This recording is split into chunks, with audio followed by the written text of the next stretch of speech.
Hey, welcome back everybody to Channel 64. It's 2023.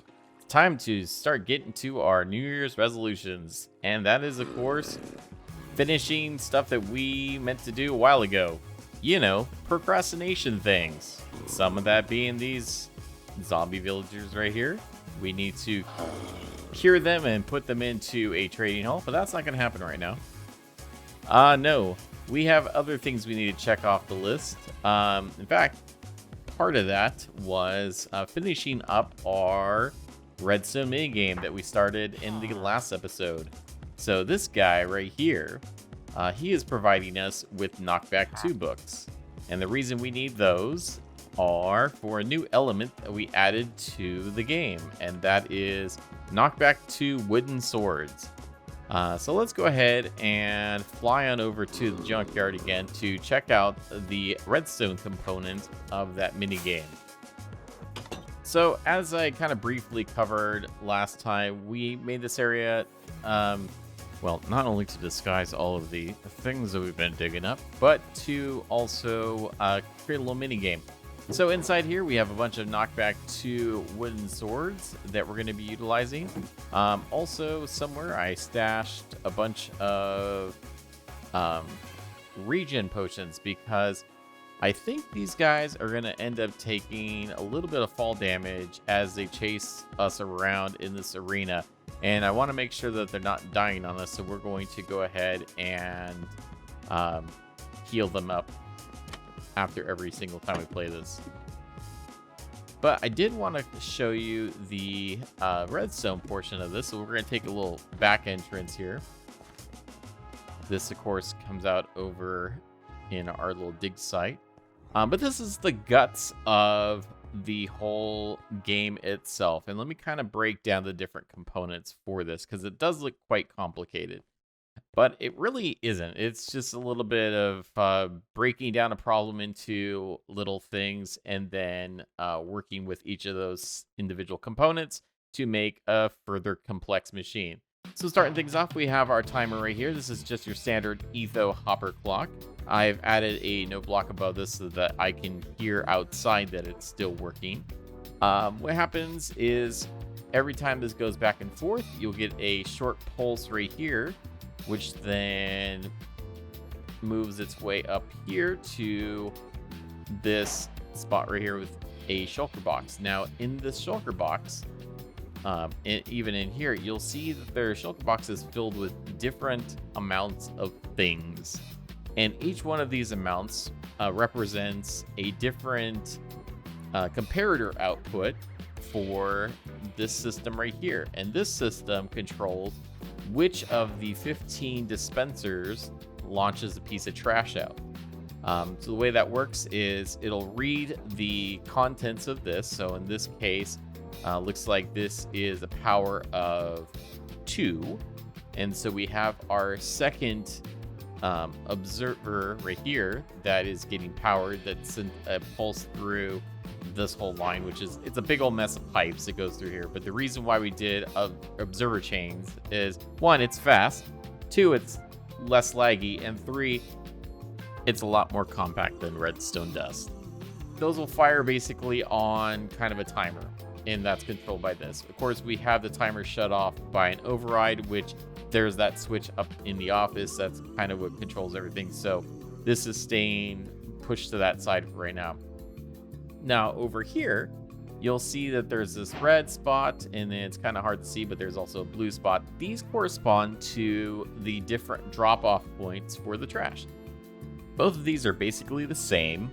They consist of a tower of hoppers and droppers, and the droppers are just in there to help reduce some of the lag. It's a container item that then the hopper doesn't try to constantly pull items through, and will only actually do that if there's items inside there, so that little bit of lag reduction. And then that goes down into an impulse SV item filter, and that allows us to filter out anything that's not the trash item for the game, so that there's no erroneous scoring from throwing in other things that you might have on your person, like the swords or heads or whatever the case may be. Then once it gets down to the part where it hits the filter, that'll actually cause the redstone lamp to turn off if a valid item is in there, and then that pulses this line over here. And what this does, similar to this other side here, these are both identical, just mirrored, is this is a scorekeeping system. And the way this works is there is an item, there's a hopper chain that goes all the way down here, or I should say all the way down in this direction, and then circles back around over here, and then back around. What this does is then when the system's actually turned on, because right now it is shut off. But when it is turned on, you would have a redstone power kind of powering all of these hoppers, so they're all locked. And so what will happen is once that does get a pulse from the scoring being done, so you drop it in some trash, it's about to score you, it'll pulse it for just enough time for that item that's in the counters here to move over one. And so what that does is that constantly increases the signal strength that's coming through here. And so that is why we have all of these comparators into solid blocks. It's basically maintaining that signal strength all the way down, all the way up through our torch tower type. Well, it's not a torch tower, it's kind of a comparator block tower, all the way up into the light indicators at the top in the silos. I think that's about it, actually. It was really just those components. It looks like a lot because it's just kind of, it's a mess in here.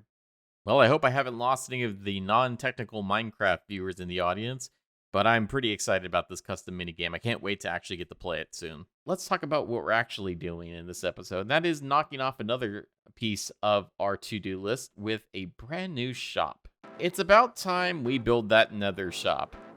I wanted to do something very elaborate originally over in this area, but it's just, I was kind of not really getting the inspiration for something really elaborate. I wanted to make a sequel to my very first Nether shop on CollusionMC. It was really this elaborate multi-biome shop that had all sorts of things and a giant dragon on top. I was like, ooh, I'm gonna make an even bigger dragon and do all that stuff. And like, there's just no room to do anything like that. And also, I don't know how to make dragons very well. And the last dragon I made was kind of derpy. So we're not gonna make a dragon. But instead, we're just gonna do kind of a traditional Minecraft type shop in which we take a block from Minecraft and make it 16 times bigger, turning each of the pixels into a block. It's kind of cliche, I know, but it's fun. So that's what we're going to do. I'm going to go ahead and build that right here. It's going to be very simplistic, but that's all we really need. I just needed a place, more storage actually, to move stuff out of the gold farm because the gold farm is full. It is absolutely full. So let's go ahead and head into a time lapse and get this thing built.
Hello. You want to come with me? Come on. Come on.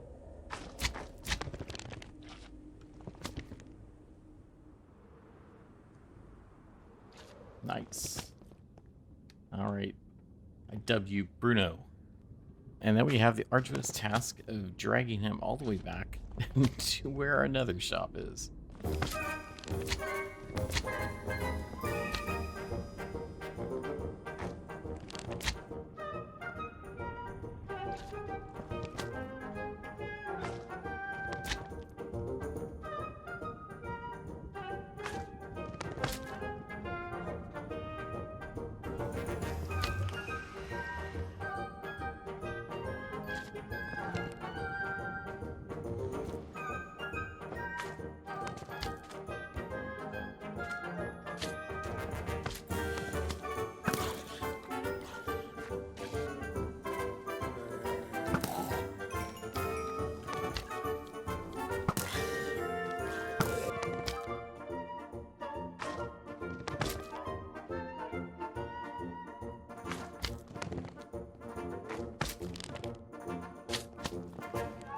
Alright, I think you're in.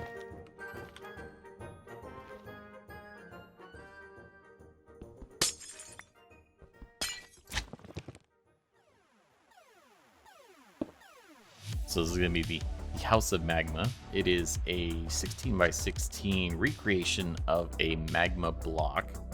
Of course, you know, using lava to get the glow effect that we have there. As you can see, very similar. And then we're going to be carrying kind of similar stuff that I've carried in the past in my other nether shop. We've got, you know, gravel, blackstone, of course, basalt as well, spectral arrows, basically everything you can find in nether aside from the nether stems.